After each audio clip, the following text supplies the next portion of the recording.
শুরু করে। তারই সমগ্র ক্রোধে সমগ্র সৃষ্টি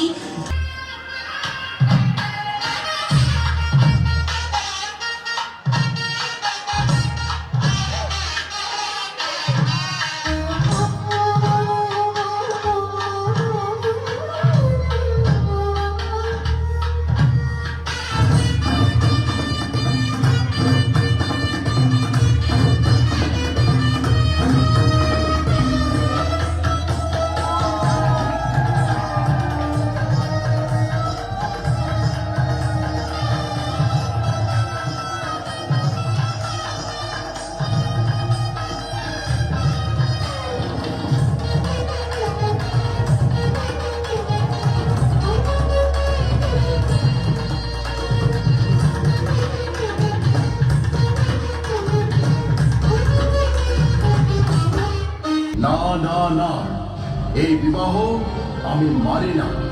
শিব আমার প্রিয় কন্যা পার্বতীকে দিয়ে ঘর করার যোগ্য নয়। তিনি শ্মশানচারী, অশ্ব বেঁধে থাকে, গৃহস্থ ধর্ম পালন করে না। আমি আমার কন্যাকে এমন অসুচি ও অদ্ভুত স্বভাবের লোকের হাতে দিতে পারি না। এজন্যই সতীর সঙ্গে শিবের বিবাহের পরও দক্ষ রাজার মনে ছিল অপমান। পরে এই কারণে দক্ষ যজ্ঞের সময় তার জামাতা শিবকে আমন্ত্রণ জানালেন না এবং সেই অপমান সইতে না পেরে সতী নিজেই যজ্ঞ মণ্ডপে উপস্থিত হয় এবং সকল দেবতা ও অতিথিদের সামনে দক্ষ রাজাকে উদ্দেশ্য করে তীক্ষ্ণ কথায় বলেন,